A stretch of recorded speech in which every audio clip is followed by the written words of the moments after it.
So, do you like podcasts?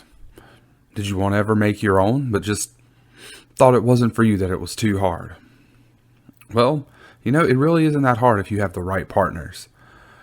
I mean, Justin and I, we use Buzzsprout, and it's been fantastic. It's real easy to use. It gets you listed on like every major podcast platform. I mean, we're on Pandora, we're on Stitcher, Amazon Music, Spotify, Google Podcasts, you name it, we're there. It just makes it super easy.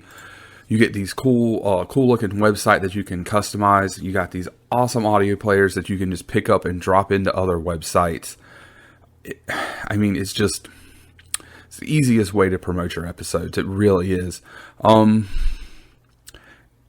not only that, but you go to Buzzsprout and you've already got 100,000 other people already using it, can tell you how great it is. It's just really the best way to go. And if you want to get started, all you got to do is take some gear that you already have. I mean, I started with a gaming headset, and we moved my way up. So it's not hard, I'm promising you. And if you want to get started, you just click on the Buzzsprout affiliate link in the show notes, and you get a $20 Amazon gift card. If you sign up, and it helps us out too, and it's just good all around.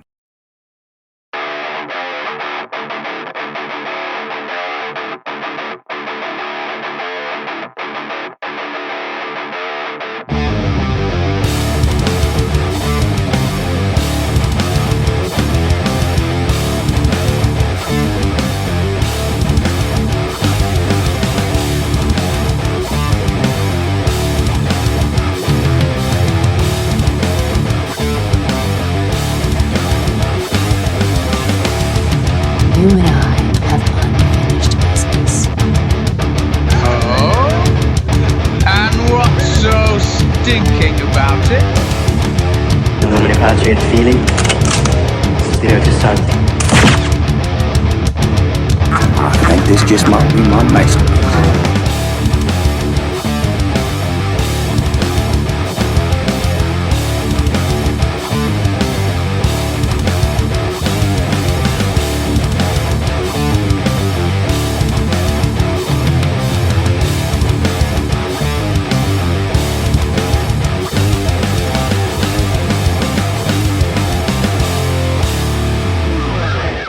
Welcome to the Average Joe's Movie Clubcast 2021 Year in Review. As always, I'm Joey. And I'm Justin. Alright, Happy New Year's, everybody. So we're going to do stuff a little bit differently today. Instead of talking about a movie that we just recently watched or something like that, we are going to kind of just go through some of our top highlights of the year and, do our countdown of our top 20. And we're going to have some stats along the way. It's going to be a fun time. Nice chill episode. We're going to do things a little bit differently. Our lists are differently structured in nature. Mine will be my top 20 2021 releases that I watched this year. Well, Joey is very famous for having his ongoing list of all the new stuff he watches, so he's pulling right from that. So two different styles of top movies for you. Yeah, and you summed it up right there. Just you watch more movies than me, so it's a little bit harder for you to keep up with everything throughout the year, so it's a little bit easier for you to do just your top 2021 releases, and I keep a list throughout the year. And so, yep, we got two different lists, but I think that kind of fits. We kind of have two different styles of going about stuff, so I think that kind of works for us. So, yep, it'll be a little boomy. It is New Year's Eve. We're marching right into 2022. So yeah, kids are running around, got fireworks, and so how was your day? Speaking of the boom, there's a baseball stadium, like a college baseball stadium right across the street from my apartment complex, and that's where they do a lot of fireworks shows. So yeah, it is very possible we're going to hear some like big boomings coming through. My day was a day, but I don't really feel like delving into that right now because it would we'll talk about it after. Okay. Yeah, mine was kind of a slog, but I mean, I'll hoping to pick things up here.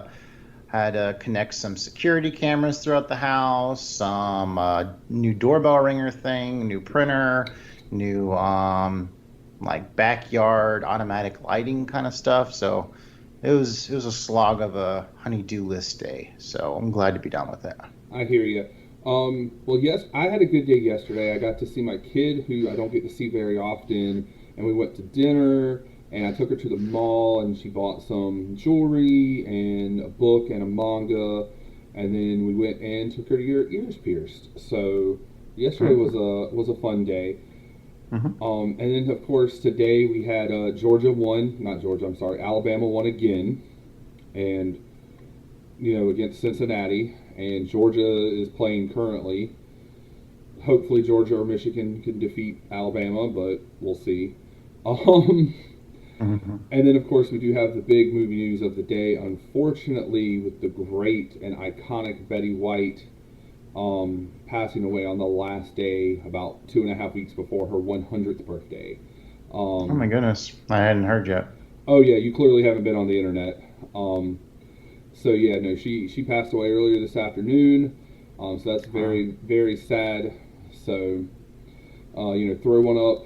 Or pour one out tonight for Betty instead of the New Year, and turn on the Hallmark Channel, watch the Golden Girls, or watch Lake Placid, where she can tell you to go suck her dick. Whatever floats your boat. John Madden recently passing away as well, so a lot of legends going out. Yeah, like a lot of big legends. I mean, he was like 85, I think it was. So he he completely revolutionized gaming too. So it was. And helped the Madden football game. Not only it helped boom Madden along with so many more people could understand about football from playing the game. So that's it's kind of sad to see that he's gone. I mean, he'd been out of broadcasting for a long time now, but that he was like the premier broadcaster for my childhood. So absolutely. The old Madden overanalysis. So here's when you get the pigskin across that marker there, that's a first down. And we need first downs to win. So. Yep, but that's what he did. But he has they showed a stat, and he's like, for coaches that have coached 100 games, he's got like the highest winning percentage. He only got the one Super Bowl. But unfortunately, in the 70s, in the AFL, or the AFC rather, he ran into those great Steelers teams, and those, Steelers and the Raiders are like the epitome of like 70s football. Just dirty, nasty, hard hitting. And then of course the other side of that was Dallas, the glitz and the glamour and all of that stuff. But it was a much different time in the football world. You could literally mug wide receivers. So it was a much different time. So, oh yeah, let's get into some movie chat here. So you want to get into Letterboxd stats? Yeah. So Justin and I are. You're a patron, right? Yeah. So we are both patrons. You do have to at least be a pro to get some of these or most of these stats. I think there may be one or two that might be patron level. But with that being said, let's delve into it. So I'm gonna start off with my highest rated movie of the year, and I think it's the highest rated movie on Letterboxd, and for whatever reason it's not showing up, but it's High and Low at 4.6 is its highest rated movie. So that's the highest rated movie that I have watched this year. Let's see. Highs and lows. Okay. So this is the under highs and lows under highest average? Yep, that's the one. Okay. I got Harikiri. Harikiri is my highest rated average on that one. Oh, that's one I've been meaning to watch for quite some time. I think Carl got it for Christmas, so hopefully that'll be in the cards for 2022. Okay. Next up is my lowest average, and very surprising. This is actually a pretty well-known movie. I kind of figured it'd be one of the ones I did for Schlock Talk, but it is Jason Goes to Hell. Ran through the rest of the Friday the 13th movies this year after we went through, because we did four for right, Friday the 13th 4 for which was the final chapter. I think that's 4. I guess so. Yeah, I think it's what we did in 2020 for Halloween. So I did the rest of them this year, but that one, great star rating of 1.9 average on Letterboxd. Oh, mine's a little lower. I got the Star Wars Holiday Special at 1.3. Oof, big oof. Big oof. All right, my most popular is actually from the first episode of Season 3 of Average Joe's Movie Club Cast, Knives Out. So it's my most popular one that I watched this year. It's kind of crazy seeing as I rewatched a bunch of Marvel movies, but pretty much the whole MCU. And it also had a average of 4.0. Knives Out for me as well. Knives Out, all right. Justin, if you recall, is not a huge fan of that movie. And if you want to hear our discussion about that, go all the way back to episode 1 of season 3, Knives Out Paprika combo. And then my most obscure is a little bit of a documentary. It's from the WWE. It's a documentary from the Icon series on Beth Phoenix. This guy, comedian Josh Blue, he was in America's Got Talent this year, and I saw that he had a comedy special on Amazon or something like that. And so, yeah, I pulled up Josh Blue's comedy special, Broccoli, and that's known as my most obscure. Okay, yeah, so both of us are not really movies on there, but yeah, it's, good stuff. I love a good comedy special. So I don't know if you did any multiple viewings this year, but I did get 2 movies 2 times where I watched them with one person and then very quickly after showed it to another person. I got one of my all-time favorite movies in La La Land. I got that in twice this year. And I also got in the French horror movie Inside, which was both of our number ones for Halloween this year. And if you want to listen to the Halloween countdown, you can go back and find that as well. There were some spots where I might have got a little heated at some things I thought Justin said were controversial. So go and check that out as well. So not included. So I do have Loki and Falcon and the Winter Soldier pop up here since I logged that I watch those each time. But in terms of movies I watch the most, I watched the new Disney flick Encanto twice now. I'm kind of bookending the year with I saw 4 Christmases in January, and then I watched it again here in December with the wife as we were getting ready for Santa to come down the chimney. And then apparently I've seen Boss Baby twice. So there you go. Or Boss Baby 2. Oh, well, 2 for 2 times. So, all right. Now, my most watched actor or actress, it's ScarJo. She came in at 10. Pretty much it's all the MCU because, like I said, I went through most of that, so they kind of dominated. And I watched obviously some stuff. She was on, Match Point, and I watched Jojo Rabbit, which she was in, which propelled her over like Samuel. But my number one actor that wasn't in the MCU was Donnie Yen, coming in with 7 movies. My most is Mel Blanc, which he voiced like all the Looney Tunes cartoons, so I'm not really going to count that. But my second is kind of surprising. It's Wallace Shawn. Let me see what movies I watched from Wallace Shawn, because it's very surprising to see him so high up. Let's see, he was in The Addams Family 2 animated. Oh, it's a lot of animated work. So yeah, Goofy Movie, Toy Story 2, Toy Story Clueless, Vegas Vacation. Okay. So, yeah, a lot of animated work Wallace Shawn was in that I logged. So that's how that works out. All right, and then my top director, as far as number of views, is a gentleman by the name of Kenji Fukasaku, which he directed, which had 4 movies, and he did Battle Royale, and then he did the Battles Without Honor series, and I got through 3 of those this year, and I think we got 2 or 3 more left to watch out of that box set. So he took the cake. There were a lot at 3, like that was kind of seemed to be my stopping number. Like the Russo brothers, Kevin Smith came in at 3, Quentin at 3, Wong Kar at 3. So yeah, it was just a lot of people at 3. Okay, dominating my list are some of the Looney Tunes directors, but right there at 5, I had Kevin Smith. I did a rewatch of most of his movies this year. I watched Dogma, Mallrats, Clerks 2, Zack and Miri, and Jay and Silent Bob Strike Back. So, Kevin Smith rewatch here. Oh, nice. I'm down with that. So yeah, you got some good ones in there. And then my total number of things that I logged this year was 231 total log entries with 100, I believe it was 147, which is what was in my keeping track of list. So that's all like new actual feature films. It was 147. Okay, so this is films watched or reviewed. What did you just say? I did right here on your stats where it's just diary entries. So mine was 231. Those, whatever is just usually right on the front of your page, except for they reset it today in the middle of the day. Right. Oh, already? Okay. Yeah.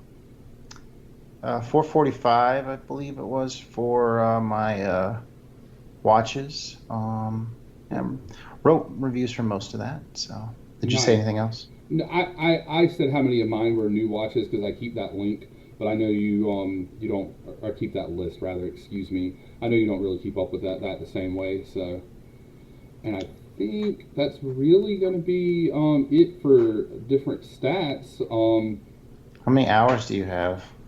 Oh yes. This It's year at the very 400. very top at the right. Yeah, 421.1. 747. It makes sense. You're about doubled up your entries and doubled up the hours, so that makes sense.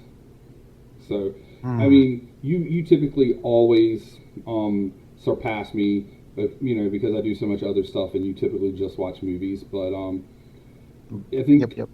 since I started keeping the full list 2 years ago, I had like 166 new entries, and so this year being right at 150. And if December wouldn't have been so hectic, I probably would have got to 150. But that just means that at 150, if I average that again next year and the year after, it's like 2.5 years, and you'll finally get me to watch 2001: A Space Odyssey. Long time coming on that. I'm through like 377 off. So it would be at 150. It'd be right in early like 2025. So, so did you have a movie that was coming out this year that was like the one you were just the most hyped to see? Probably Spider-Man: No Way Home was the one I wanted to see the most. Bro, I still haven't seen that. I'm hopefully going to go see that Sunday. I hope. Yeah, I was pretty excited to see that. I want to see the new PTA Licorice Pizza, but have not been able to negotiate that quite yet. But yeah, it's nice to so many stuff going to streaming right away. I definitely saw Dune on the first night I could. The new Ghostbusters, but yeah, we'll probably get more into that stuff from my list. Yeah, my most hyped one I think for this year, obviously I'm very hyped for Spider-Man, especially now hearing how good it's going to be, but just off of, this is a movie that I wanted to see was Black Widow back in the early part of the year. I was pretty hyped for Mortal Kombat and Cruella, but Black Widow was definitely the biggest one I was hyped for. In terms of being a disappointment, or this is the one I was. This was your hype for. Okay, gotcha. Yeah. Oddly enough, though, yes, that was also, I think, for at least a new movie, that was definitely my biggest disappointment. Not that it was bad by any means, but Black Widow's, if she's not my favorite character, she's my second favorite character. Her in Winter Soldier. So it was kind of sad to see her movie not really even be about her. It's more about Yelena, And don't get me wrong, I like Florence Pugh. I think she did a great job. David Harbour was great. It just, it felt like they made this movie like almost as an afterthought, as instead of putting some of the care and stuff into it that they do some of the other movies. All right. Do you have anything that disappointed you this year? I wish the Tom and Jerry movie would have been better. That kind of missed the mark.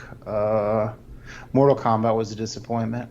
Ooh, interesting. Those would be my main ones. So, I don't know if you're going to talk about that one or not in your list coming up, but actually, hold on. Let me not get ahead of myself. Yeah. So that one. Okay, yeah. So I'll talk about that more because that's in my list. So we'll talk about that more. Okay. So what is coming out for next year in 2022 for the little bit of stuff we know is coming out that's got you super hyped? Oh my. Why don't you answer that first, and I'll see what I can scrounge up. So I think for me right now is going to be Scream 5.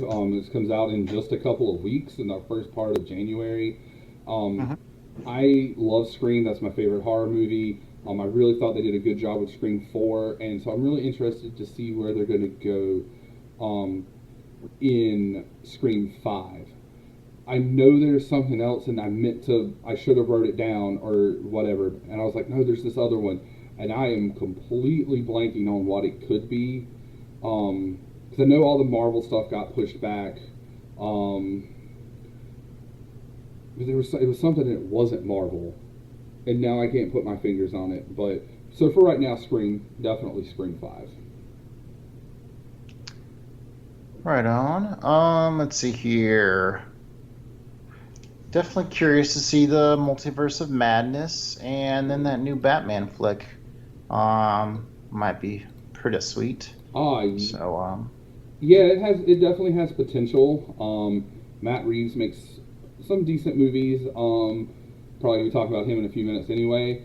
And Arpats is definitely more than just a shiny, sparkly vampire these days. So I think it has some potential as well.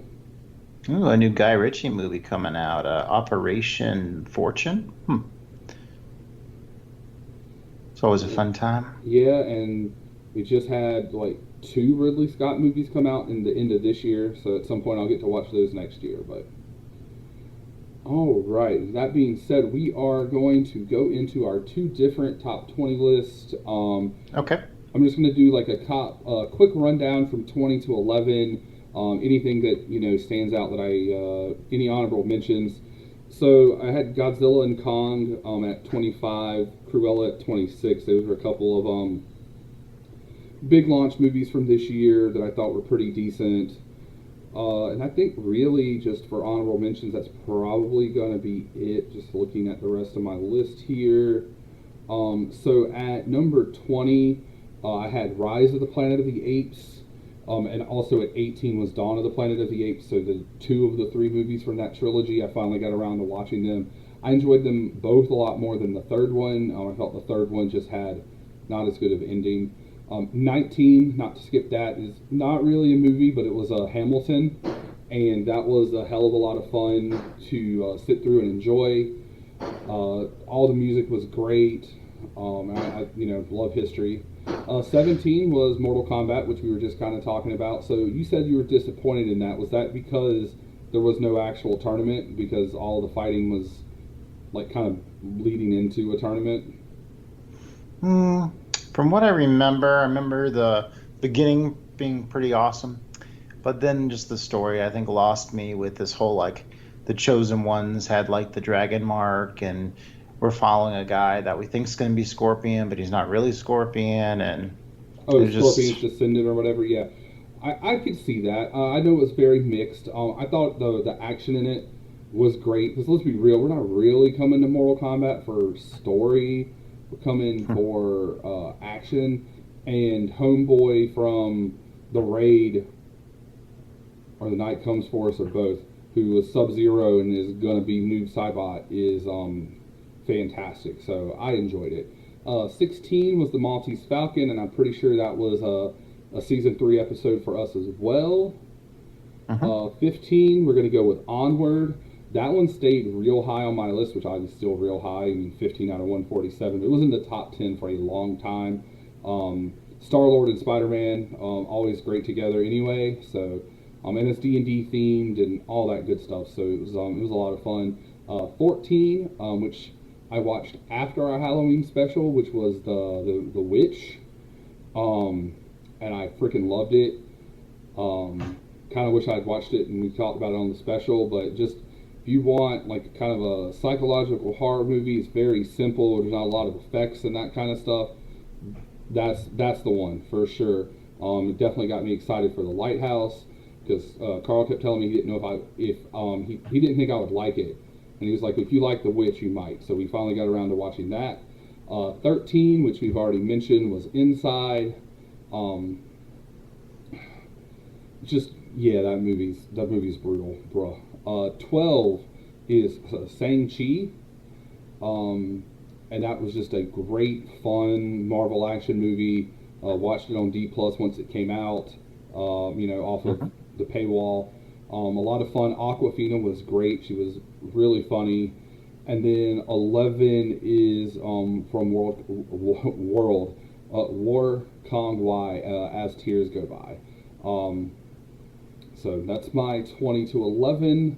I think it kind of covers a big gamut there of different stuff, and I'm pretty excited to hear what you've got, and then us to get into the top 10.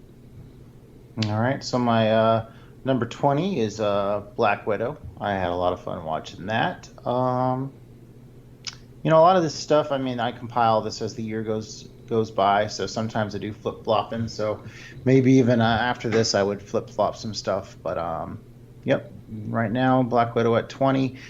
Judas and the Black Messiah, saw that a long time ago. I think that was part of last year's awards conversation. Real solid, film about history and racial tensions. Raya and the Last Dragons down there, pretty good Disney flick. The Falcon and the Winter Soldier, was really impressed with that show, so that stayed up at 17. Cruella at 16. I saw this year's Cannes winner, Titan. Still need to watch her first movie. What is it? Raw, I believe it is.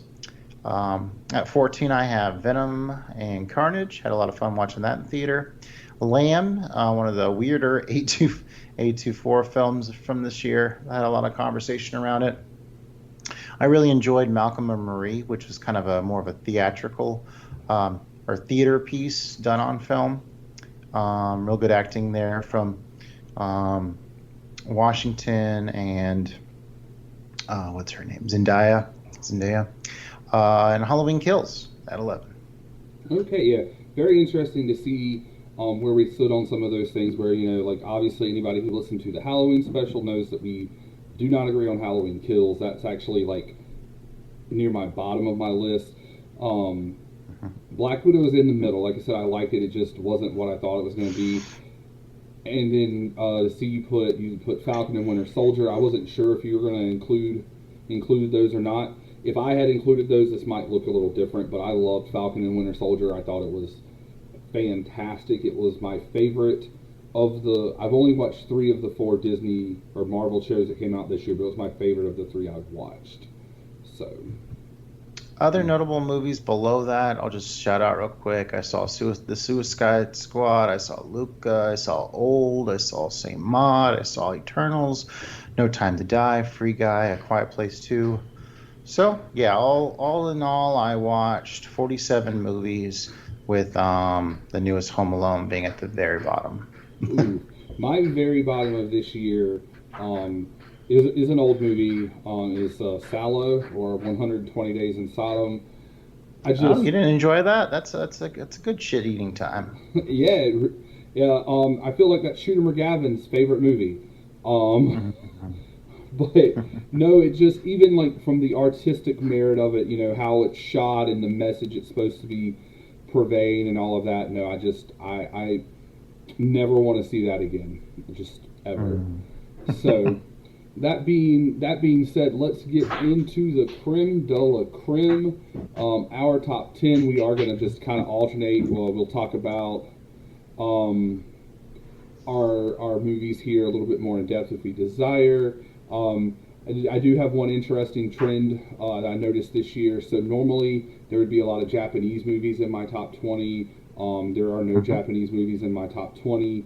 There are no Kurosawa movies, obviously, then in my top 20, but there are, oh my god, 5 Chinese movies in my top 20, 4 in the top 10.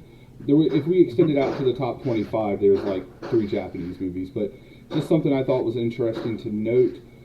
So we're going to start off number 10 for me with Roman Holiday. Just watching more Audrey Hepburn. I mean, who wouldn't want to ride around on a Vespa with Audrey Hepburn through Rome? Like, it was cute, it was funny, and just all that charm that Audrey brings, and she just dominates the screen. It wasn't quite Sabrina. Was it Cary Grant? Cary Grant is great, but he's not Bogey. So, but it was still, I think that's unfair to always try to compare it back to that. But I don't think I've seen an Audrey movie that I've disliked. I think every year that I watch Audrey movie, it finishes in the top 10. So, yeah, Roman Holiday was my number 10 first watch of the from this year. Mine was a 824 pick. It was The Green Knight. I believe this is from David Lowery, who also directed.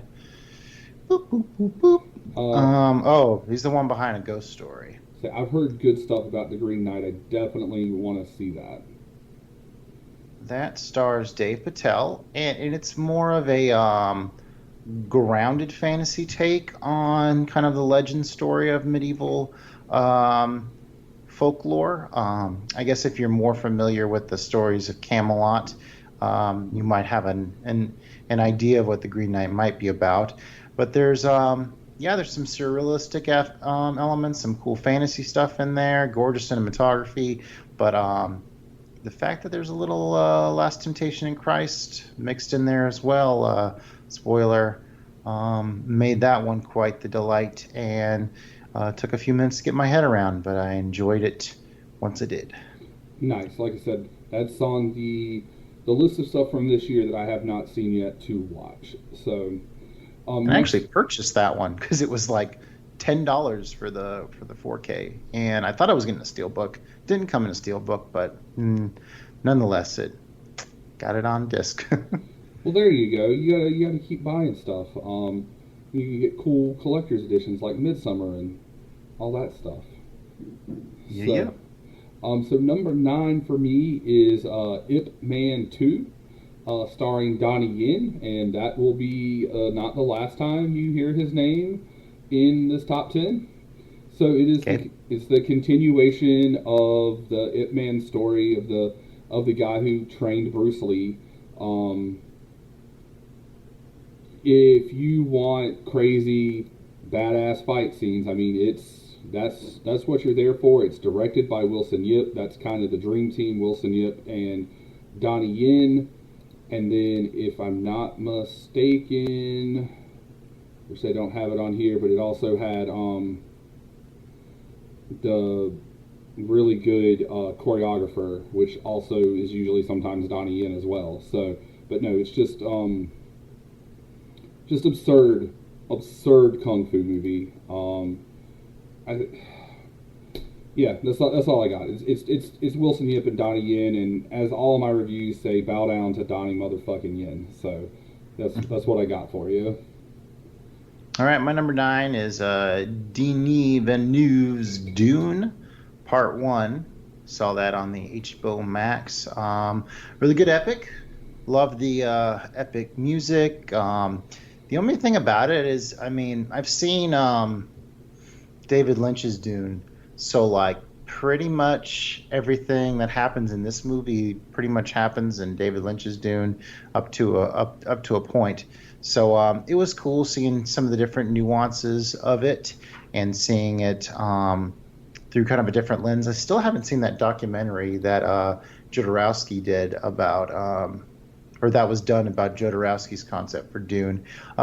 Looking forward to seeing the second part. I thought There was a lot of good stuff in there, and but yeah, looking forward to more Dune. Not my favorite experience of the year, but makes the top 10. Yeah, I don't know a ton about Dune, but that is one I definitely also am looking forward to. I'm holding my breath because I haven't seen a trailer or anything, but I just keep seeing like a clip in it or the still where it's like it's Lord of the Rings mixed with, and I don't remember what the other thing was, whatever, some other epic fantasy or it's the new Star Wars, the new Lord of the Rings, and I'm like, that's a lot of high praise to be putting on something. So, but I'm looking forward to it. After I wrote my review, someone actually pointed out that Dune was written before Star Wars came out. Ooh, interesting. But there is a lot of Star Wars elements in there. So, number 8 for me is going to be Kung Fu Killer. But if you look it up in America, it's called The Kung Fu Jungle. And once again, it stars Donnie Yen. It is not Donnie Yen Wilson yet, but it is Donnie Yen. He actually, in this one, works for the police as a Kung Fu instructor, but he accidentally kills a man, goes to jail. He has to get out of jail to go track down this killer, and they end up having this crazy fight scene in the middle of a highway. There's like 18-wheelers involved. So again, just more badass martial arts Kung Fu with Donnie motherfucking Yen. Number 8 for me is Ghostbusters Afterlife. I really look forward to seeing this in the theater with my boys. Did not disappoint. A lot of similarities to the original Ghostbusters movie, but it's neat to see kind of the different take they had on it, being all this stuff coming together with the ghosts in rural America. Great tribute to the late great Harold Ramis. Real good performance by the main girl in that movie. Who is that? Help me, Letterboxd. That I don't know. I haven't seen that either. McKenna Grace. Yeah, she was real good.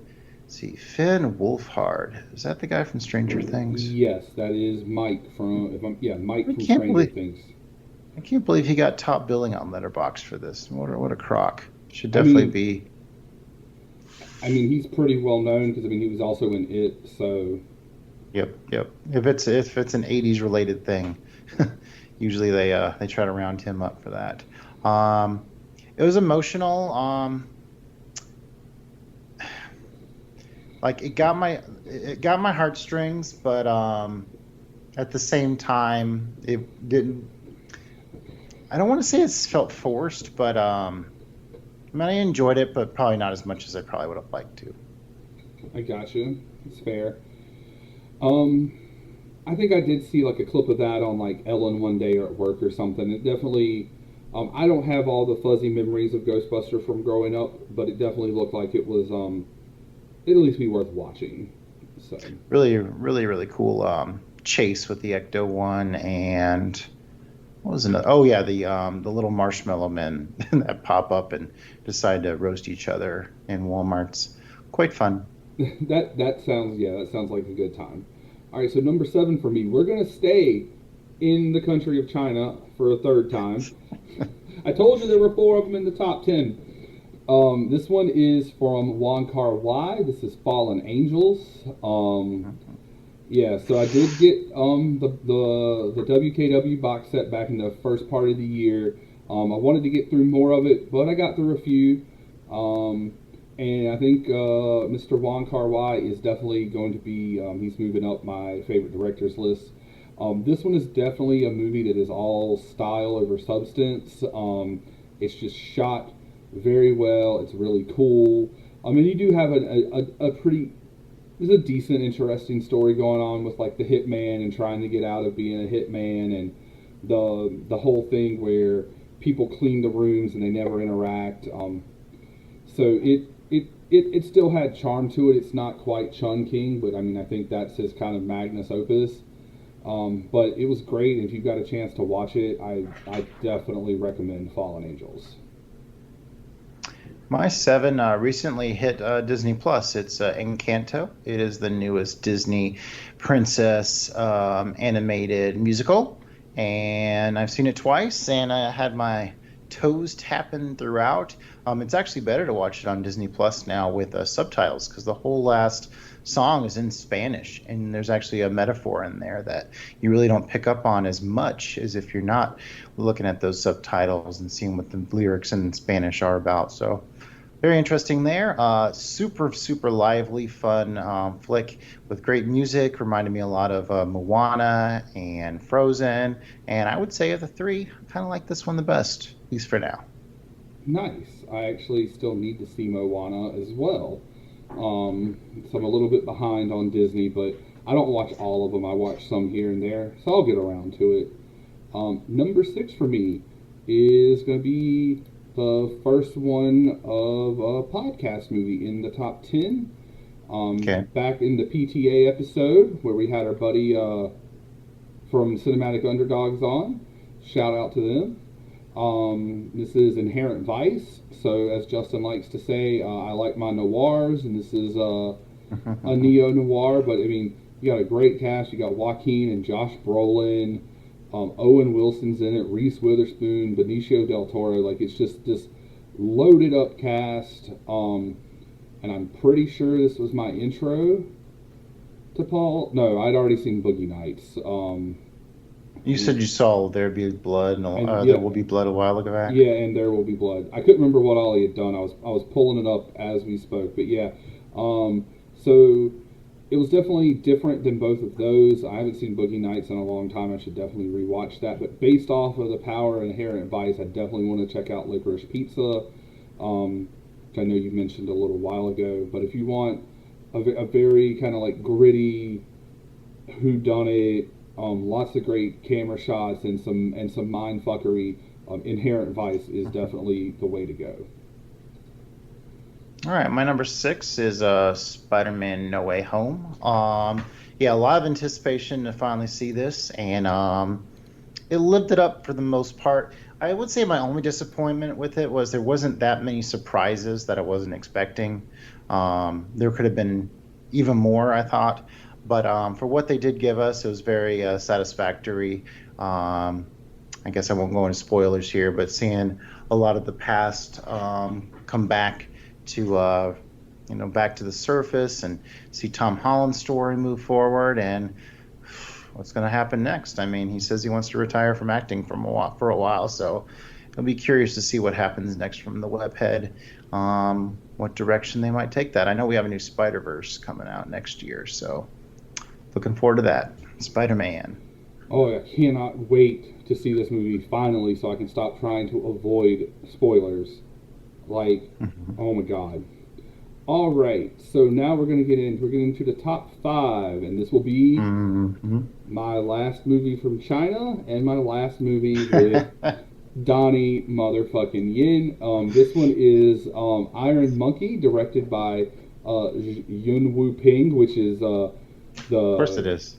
Yeah, it's not Wilson Yip, but it is the other dream team with Donnie Yen, and Yuen Wu Ping became a big choreographer in a bunch of other movies. But just, they got the wire food going. This one is, set back in, I don't want to say medieval times because it's not the right time, but it's set back a couple hundred years. And just, good, just all the action you could ever want. It has a good story. You got to fight the Shaolin monk. And the Iron Monkey is kind of like a vigilante, kind of, living legend kind of thing. So it's very, very entertaining. It was a good time, and I would definitely recommend it to anybody who likes martial arts movies. Number 5 for me was big last year, but I saw at the beginning of this year. The Father with Anthony Hopkins. This is a really, really good art house flick. And what it does is it really kind of brings you inside the mind of somebody that has dementia, Alzheimer's, where like their everyday surroundings is like constantly getting mixed up and stuff. And so you get their personal perspective on that as they figure out, who is their daughter, who is their girlfriend, father-in-law, or not father-in-law, da da da da da. Son-in-law, maybe? Son-in-law. Thank you, son-in-law. So yeah, all those elements. It's real painful to watch him go through that torture. The father is a really moving experience, especially if you've ever experienced, being with a kind of an older person whose mind's starting to fade. Not really. There was a little period of time where some of my grandmother's medicines reacted in a way I guess they didn't know they would, and she went through where she didn't know anybody and was just not herself, and they got that all straightened out and she's fine now. So that's my only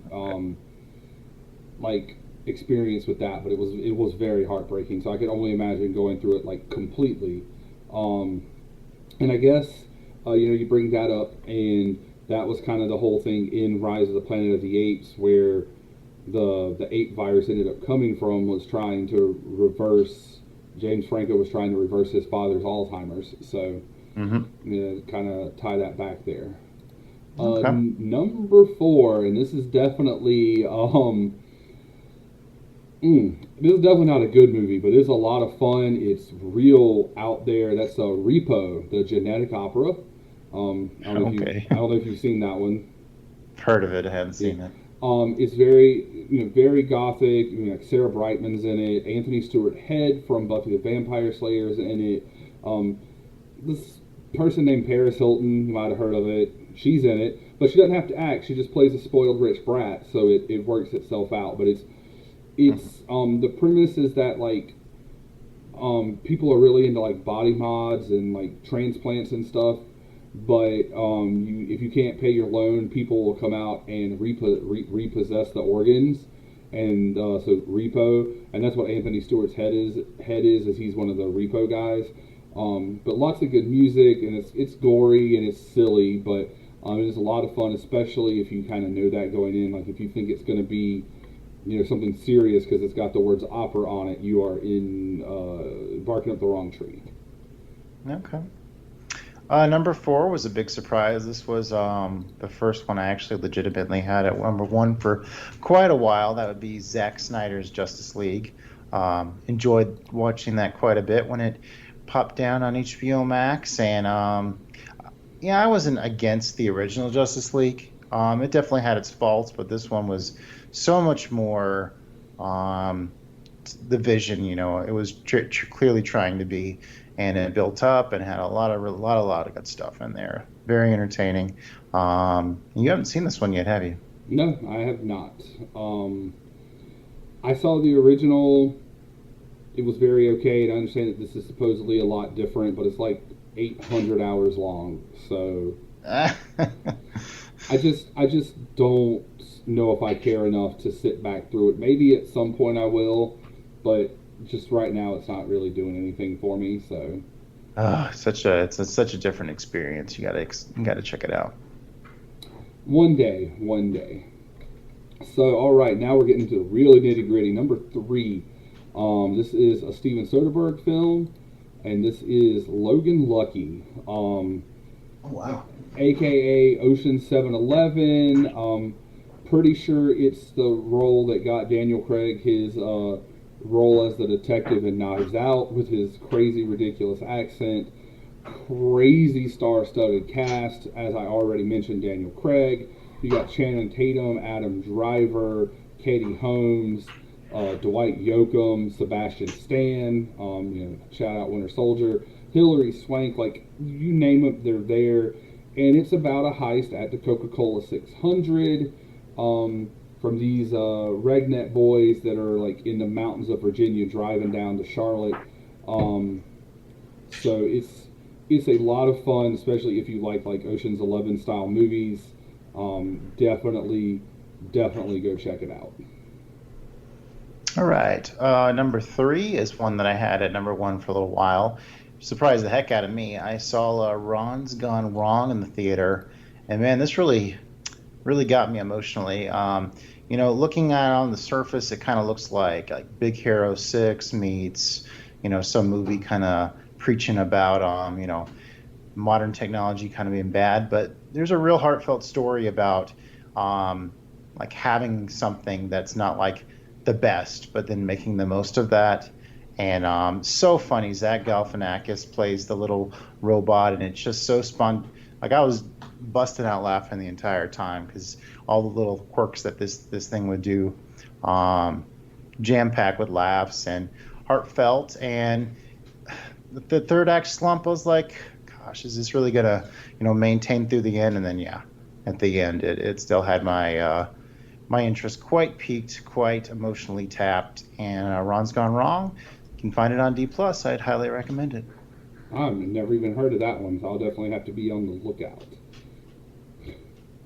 Excuse me. So my number 2, and I was waiting to see if you had put this one in your list because it is from this year, and you hadn't mentioned it yet, and I know when I had seen it, you hadn't seen it yet, and that is Last Night in Soho by Edgar Wright. So I don't want to say too much about it because I went in totally blind. The only thing that I knew was that it was an Edgar Wright movie, that it had Anya Taylor-Joy in it, and that was it. I didn't even know that it had the same girl from Jojo Rabbit in it, Thomasin McKenzie, but they're the two main stars of the movie. They put on a hell of a job. Lots of great shots, lots of great just everything. Like it was the closest contender to coming to knocking off my number 1. My number 1 has been number 1 basically the whole year.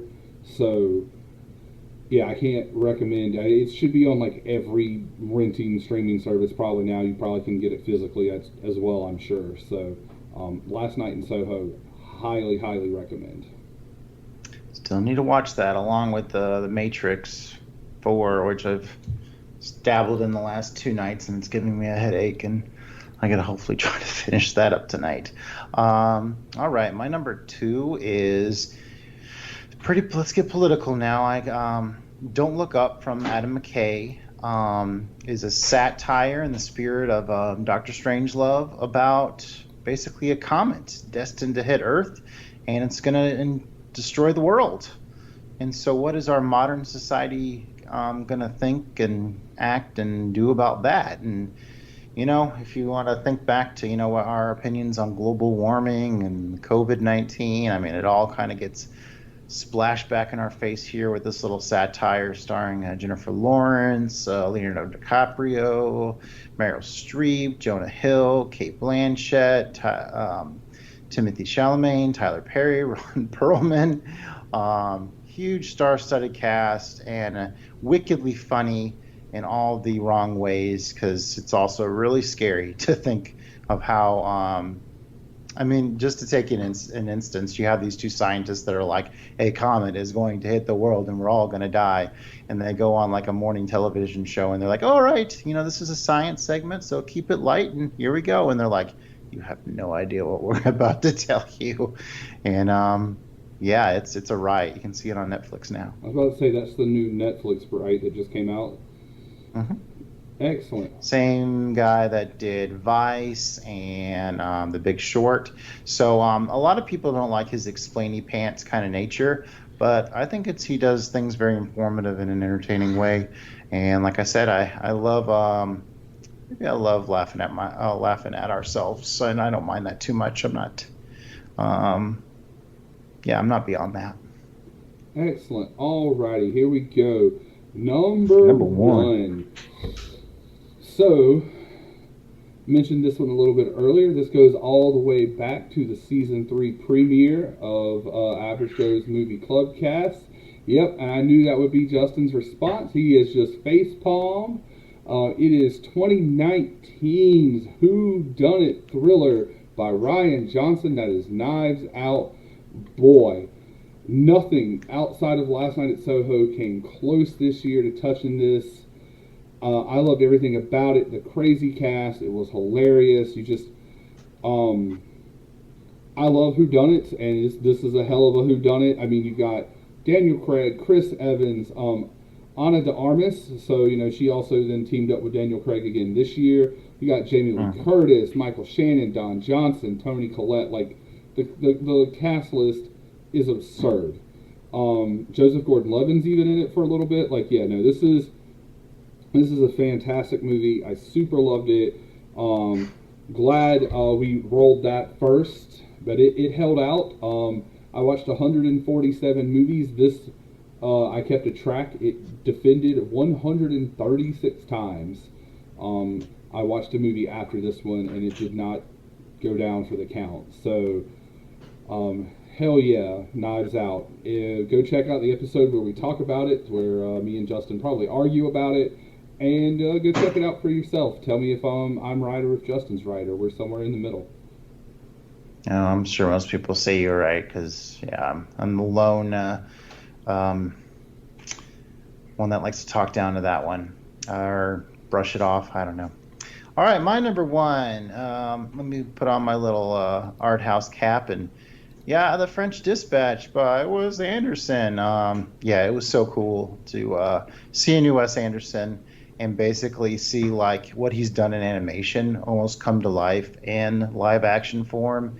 So he just keeps getting better as a filmmaker, and this story is wicked in terms of how much is packed in there and how it all comes around. And I got to watch it again. It's broken up into a couple segments, but I was just totally blown away watching this like living storybook come to life in live action form with all these awesome actors. And that was my favorite. That was the best time. I mean, Don't Look Up definitely had me stirred, but French Dispatch, my love of movies is generally going to be all about, in the end of the day, being real happy. And this one put a huge smile on my face. Good. That one's one I've heard good stuff about.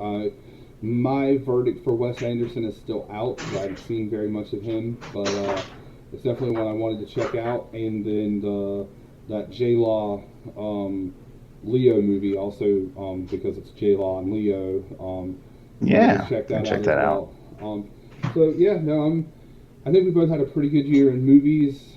Very interested to see what we watch this coming up year, and what kind of combos we get going forward on the Average Joe's Movie Club cast. I know next up for us should be sometime here in January. We're going to hit it's Identity and The Fog. The Fog and Identity. That'll be our next one coming forward, so that should be an interesting combination. You got anything new coming up for I've always wanted to watch that? A couple people interested in teaming up with me in January, so I got to get that all sorted out. I know Max has committed to that, and at least one other person. So I just got to put some dates together, but in the meantime, you can listen to me and Cameron talk about Atonement, which was a real cool to dive into that with her and get her perspective on that kind of love story. Yeah, it was actually a really good episode. I enjoyed that one a lot. And that's not just me pandering to my bro. That was actually a pretty good episode. I did enjoy it. I just recorded the next episode for Schlock Talk, which should be Ninja 3 Domination. Should see that. I think on the 9th of January, I think is when that's going to hit. That sounds right. If it's the 9th, if not, it's the 16th. And then I'll have, I don't know what's coming after that. I've got a couple that I've recorded, but I don't have anything like any date set for them. So you'll probably see one of those there. So, be on the lookout for all of those episodes coming from us coming forward in this next year. Please hit us up at the Average Joe's Movie Clubcast at gmail.com. We want to hear from you. If you want to, be on one of the shows, you got some ideas for segments, whatever. We want to hear from you and know what you think. Let us know how we're doing. And that's pretty much all I got. Happy New Year's, everybody. Yes, best wishes to everybody who listens to this. We really appreciate you're taking your time to check us out. We're just two guys throwing out our opinions here, so any enjoyment you can find out of it is very heartwarming to me. At heart, I'm a writer when it comes to this stuff, so I just kind of threw my hat into this podcasting world and was just kind of wanted to do things differently than what I was kind of listening to. So hopefully that shines through, and it's been a great way for me and Joey to rekindle our friendship. as we've said many times. Yes, it's really great, and I always just as we keep going, seeing where our paths do cross more than they did a couple years ago, but also just the big differences, like where you're more meticulous and wanting to write stuff out and you know, have very detailed notes. I'm like quick bullet points, or you know, like I mean I do schlock talk literally off the cuff, like finish watching the movie, walk in my room, record it kind of off the cuff. So I think it's fun to see all of that, and you know, get together and talk about, you know, stuff as well besides outside of movies. So it's a lot of fun, and so anybody who can get some enjoyment out of that, yeah, we do greatly appreciate that. So yeah, I always try to do my best to get all my thoughts packed in here. Although I did miss one thing on Match Point, and I nailed it in my review, thankfully, because I did that one afterwards. But just the idea of enjoying a film with an unlikable character, I kind of check out my Letterboxd review on that to hear some more thoughts on that concept. Oh yeah, I don't know if we even went into the fact that we accidentally ended up with 2 movies about infidelity with blonde bombshells, and 2 different, and then the like how they were so different, because one was almost portrayed like happy and like it was a good thing, and that he was going to go to his wife and it was going to be this, you know, this happy ending. It was a rom-com, and then this other one was like this dark drama with, you know, all these lies and deceit and murder, and so just 2 different sides of the spectrum there. So and that was our last main episode, 7-Year Itch with Marilyn Monroe by Billy Wilder, and Scarlett Johansson starring in Woody Allen's Match Point. So you can check that out. Let us know what you think. I thought it was a pretty good episode. I enjoyed both those movies. So without any further ado, Justin, why do we do this? Because we love talking about and ranking and playing on Letterboxd and movies in general. That we do. Thanks, everybody. Y'all have a great night and a wondiferous 2022. Happy New Year. Bye.